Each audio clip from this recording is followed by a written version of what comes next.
अस्सलाम वालेकुम ख़वातीन हज़रात, आप देख रहे हैं urdupoint.com और आपका मेज़बान डॉक्टर अब्दुल बासित आपकी खिदमत में हाज़िर हूँ।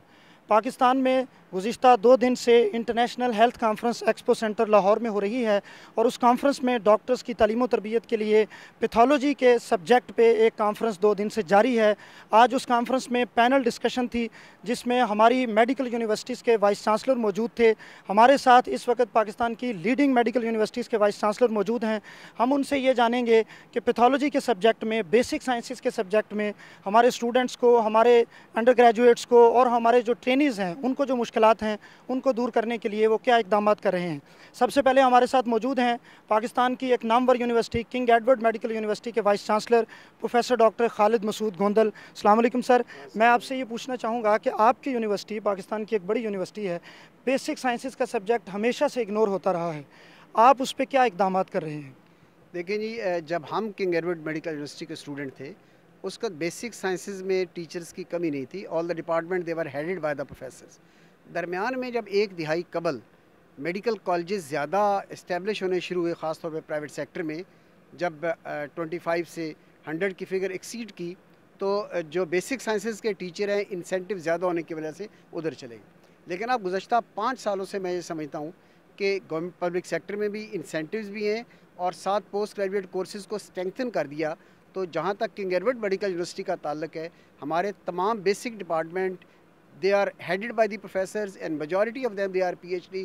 और आपको जान के ये खुशी होगी कि किंग एडवर्ड मेडिकल यूनिवर्सिटी जो कि हिस्टोरिकल और प्रेस्टिजियस एक इंस्टीट्यूट है, इनके बेसिक साइंसेज में पीएचडी प्रोग्राम जो है वो इस वक्त Pakistan medical dental council HEC से दोनों से रिकग्नाइज हैं। और आने वाले दिनों में आप इंशाल्लाह देखेंगे कि पीएचडी फैकल्टी तमाम बेसिक्स को हेड कर रही हो। लेकिन बहुत सारी जगहों पे ट्रेनीज़ के लिए जो रिक्वायर्ड इंफ्रास्ट्रक्चर है वो ही नहीं होता हॉस्पिटल्स में, उसके लिए आप क्या कर रहे हैं? देखिए जी, मैं ये समझता हूँ कि जहाँ तक किंग एडवर्ड का ताल्लुक है, बेसिक में we have got the sufficient faculty.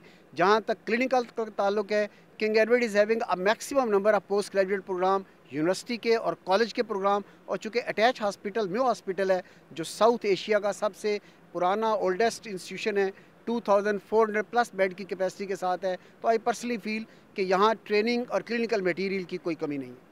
हमारे साथ मौजूद हैं पाकिस्तान के तमाम मेडिकल कॉलेजेस को जो यूनिवर्सिटी लीड करती है, यूनिवर्सिटी ऑफ हेल्थ साइंसेज के vice chancellor professor doctor Javed अकरम।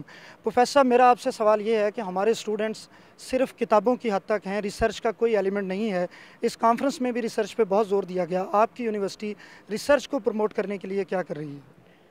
देखें, जो बेसिक साइंसेस है उनका तो पूरे का पूरा इनकसार ही रिसर्च पे होता है, चाहे वो एमफिल हो, रिसर्च बेस्ड डिग्री है, या वो पीएचडी हो। तो इसलिए रिसर्च में सबसे पहले तो हमने इसको रिसर्च को एज ए डिग्री प्रोग्राम शुरू कराया है कि रिसर्च में ही डिग्री की जाए, ताकि रिसर्च में टीचर्स हों।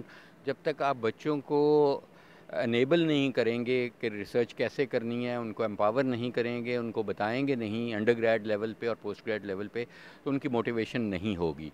दूसरा ये है कि बेसिक साइंसेस में जैसे आपने कहा कि बहुत एक्यूट शॉर्टेज है अभी भी टीचर्स की ऑल ओवर, क्योंकि मेडिकल कॉलेजेस इतने बन गए कि उस हिसाब से इतनी ऑप्ट नहीं करते बच्चे जितनी क्लिनिकल साइंसेज हैं।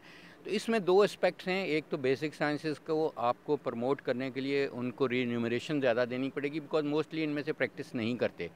तो यूएचएस ने अभी कल ही फैसला किया है कि हम इनकी डबल सैलरी करेंगे क्लिनिकल साइंसेस से। और नंबर दो ये कि हमारी ये भी है कि ये इसको सीआईपी का हिस्सा बनाया जाए, सेंट्रल इंडक्शन पॉलिसी का, पीएचडी को। तो उसमें एमफिल 2 साल की और 2 साल के बाद पीएचडी, यानी कि एमडी/एमएस के मुकाबले पे 4 साल का ही कोर्स होगा। 4 साल में फास्ट ट्रैक पीएचडी हम चाहते हैं करें ताकि फैकल्टी बने। उससे भी ज़्यादा ज़रूरी है कि पीएचडी तो कर लेते हैं, यूएचएस से हज़ारों लोगों ने पीएचडी की है और हज़ारों कर भी रहे हैं, लेकिन प्रॉब्लम ये है कि वो पीएचडी करने के बाद ब्रेन ड्रेन हो जाता है। तो उनको वापस ब्रेन गेन किया जाए, उनको हंट करके लाया जाए, जिसमें हम ये कर रहे हैं यूएचएस में कि एडजंट फैकल्टी की पोजीशंस क्रिएट की हैं हमने तमाम पीएचडीज़ के लिए जो बाहर के मुल्कों में हैं, यूएस में हैं, यूरोप में हैं, और उनको, और इवन सऊदी अरेबिया में उनको हम एडजंट फैकल्टी के तौर पे ले रहे हैं। ऑलरेडी 32 पीएचडीज़ ले भी लिए हमने। अब उनको ये पहला स्टेप है, नॉट द लास्ट स्टेप, कि उनको हम मोटिवेट कर रहे हैं कि ना वो ब्रेन गेन हो और वो लोग आके आगे फर्दर पीएचडी ट्रेन करें, क्योंकि पीएचडी में इंडक्शन इसलिए नहीं हो पा रही इस वक्त कि हमारे पास सुपरवाइज़र्स की कमी है, पीएचडी के सुपरवाइज़र की, जिसको हम इस तरह पूरी कर रहे हैं।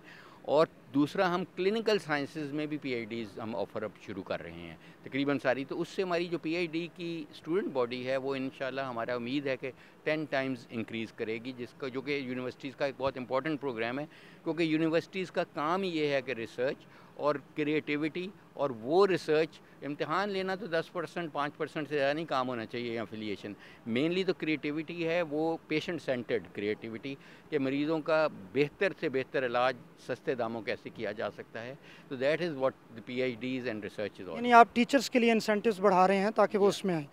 नाज़रीन, हमारे साथ फैसलाबाद मेडिकल यूनिवर्सिटी के vice chancellor professor doctor Zafar Ali Chaudhry मौजूद हैं। प्रोफेसर साहब, मैं आपसे ये पूछना चाहूँगा कि हमारे जो पैथोलॉजिस्ट हैं, क्या वो इंटरनेशनल स्टैंडर्ड्स के मुताबिक हैं? क्या हमारे बच्चे, हमारे जो ट्रेनीज़ हैं, आप क्या समझते हैं? जी, जहाँ तक उनकी तालीम का ताल्लुक़ है वो तो बिल्कुल इंटरनेशनल स्टैंडर्ड से ही हो रही है, और जो इनके इम्तहानात हैं उनके भी जो सिलेबस हैं, करिकुलम हैं, वो भी हमारे इंटरनेशनल स्टैंडर्ड्स के हैं।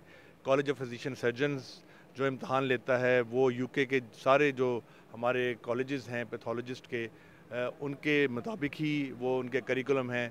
इसी तरह यूनिवर्सिटी ऑफ हेल्थ साइंसेज जो इम्तहान ले रही है इसमें एमफिल के, वो भी इंटरनेशनल स्टैंडर्ड के हैं। जहाँ तक ताल्लुक़ है उनकी ट्रेनिंग का, उसमें मैं समझूंगा कि अभी हमें कुछ चीज़ों में कमी का सामना करना पड़ रहा है। इक्विपमेंट के लिहाज से कहा जाए, या जिस तरह प्रोफेसर जावेद अकरम ने बड़ा अच्छी तरह समझाया है कि हमारे पास पीएचडी स्कॉलर्स की कमी है, पीएचडी टीचर्स की कमी है जो उनको सुपरवाइज़ कर सकें। तो मैं ये समझता हूँ कि हमें फ़ॉरेन यूनिवर्सिटी से कोलैबोरेट करना पड़ेगा, और वहाँ से हमें कोई मंगवाने पड़ेंगे वहाँ के जो हमारे प्रोफेसर्स हैं, जो पीएचडी हैं, जो इन लोगों को सुपरवाइज़ कर सकें। या जो पाकिस्तान के मेडिकल कॉलेजेस हैं, जो किंग एडवर्ड है या पंजाब मेडिकल कॉलेज की फ़ैकल्टी बाहर सर्व कर रही है, उनको हम एज़ विजिटिंग फ़ैकल्टी बुलाएं और वो आके हमारे लोगों को ट्रेन करें। तो ये चीज़ें जो हैं हम किसी हद तक इनको अगर म्यूचुअल कोलैबोरेशन से फिलअप करें तो मेरे ख्याल में बहुत बड़ी कमी पूरी हो सकती है। गुज़िश्ता दिनों प्रोफेसर साहब, आपकी जो फैसलाबाद मेडिकल यूनिवर्सिटी है वो ख़बरों में बहुत ज़्यादा वायरल हुई उसकी ख़बरें। आपकी एक स्टूडेंट ने इतने गोल्ड मेडल हासिल किए कि गवर्नर पंजाब साहब गोल्ड मेडल पहनाते हुए थक गए। इसके पीछे क्या राज है, कैसे मुमकिन होता है ये सब? देखें, वो बच्ची जो है वो बड़ी हम्बल बैकग्राउंड से आई और उसने सिवाय पढ़ाई के कुछ नहीं किया। जिस दिन से वो आई उसने हर टेस्ट में टॉप किया, हर जो प्रोफेशनल है उसमें जितने भी सब्जेक्ट्स होते हैं, पहले दूसरे तीसरे से लेकर 5वें साल तक कोई सब्जेक्ट ऐसा नहीं था जिसमें उसने गोल्ड मेडल लिया हो। तो तकरीबन हमारे 25 मेडल बनते हैं, तो उस बच्ची ने 21 मेडल हासिल किए। 18 मेडल गवर्नर साहब ने उनको पहनाए। गवर्नर साहब के जाने के बाद 3 मेडल मैंने पहनाए।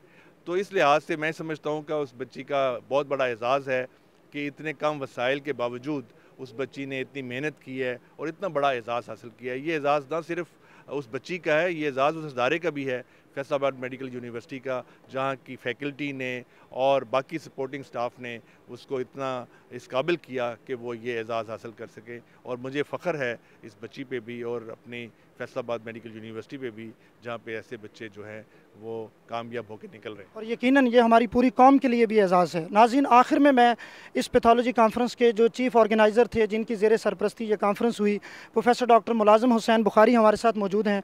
उनसे पूछना चाहूँगा कि 2 दिन कॉन्फ्रेंस में किन किन टॉपिक्स पे बात हुई और ये क्या सजेस्ट करते हैं हुकूमत से, ये क्या चाहते हैं बेसिक साइंसेस को प्रमोट करने के लिए? थैंक यू बादशाह, आपने इस टॉपिक को हाईलाइट किया।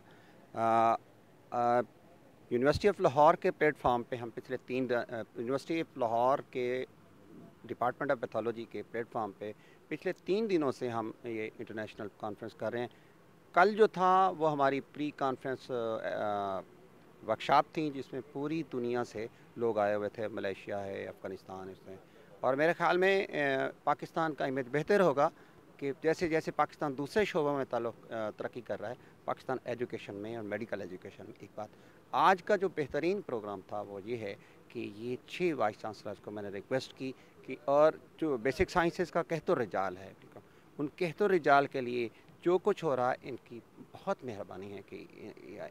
और मेरी उम्मीद है कि इनके, और मेरा एक हल ये है सर कि इन वाइस चांसलर से मेरी है कि जो ऑलरेडी लोग एमफिल कर रहे हैं ना, उनको पीएचडी का पार्ट 1 रिसर्च वर्क एग्जाम्प्ट करके उनको टीचर्स के लिए, फैकल्टी के लिए पीएचडी का प्रोग्राम डिफरेंट रखें, दूसरे स्टूडेंट से पीएचडी का प्रोग्राम डिफरेंट रखें, जिससे आपका ये खिलाफुल होगा। तीसरी बात ये कि एमफिल, जैसे सर ने कहा, हाँ एमफिल उस बच्चे को लो जो ऑलरेडी 2 साल डेमोस्ट्रेटर हो चुका है, और आप एफसीपीएस का प्रोग्राम जो बेसिक साइंसेज में आ रहा है वो उसके लेवल पे आप जब तक ये प्रोग्राम नहीं लाएंगे उसको, और फिर ये कि बेसिक साइंसेज में भी एफसीपीएस ना होने के बराबर हैं, चंद लोग हैं। दूसरे शहरों के अंदर ट्रेनिंग जैसे आपने बसत कहा नहीं है, और उसके लिए मैं ये कहूँगा कि ये यूएचएस और केई और दूसरे लोग ये अपने सुपरवाइज़र लिंक करें कि वो लाहौर में बैठ के फैसलाबाद की या निश्तर की वो करें। तीसरी बात प्रोफेसर जफ़र साहब ने बड़ी अच्छी की, इंटरनेशनल लेवल पे हम पीएचडी टीचर्स लाएं। जावेद अकरम साहब ने बड़ी अच्छी एडजंक्ट केई में जब सर हमने प्रोग्राम शुरू किया तो हमें 5 साल के लिए इजाज़त मिली कि हम एडजंक्ट प्रोफेसर लें।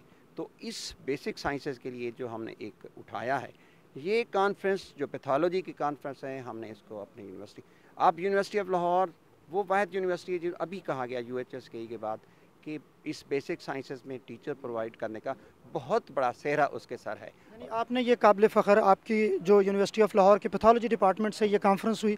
नाज़रीन, आप सुन रहे थे पाकिस्तान की लीडिंग मेडिकल यूनिवर्सिटीज़ के वाइस चांसलर की गुफ्तगू। बेसिक साइंसेज को प्रमोट करने के लिए जो इक़दाम किए जा रहे हैं, इस पैगाम के साथ मैं ख़त्म करूँगा कि हमारे स्टूडेंट्स, हमारे ट्रेनीज़ एजुकेशन के साथ साथ रिसर्च पर भी ज़ोर दें। आपके फ़ीडबैक का इंतज़ार रहेगा। अपने मेज़बान डॉक्टर अब्दुल बासित को इजाज़त दीजिए। अल्लाह हाफ़िज़।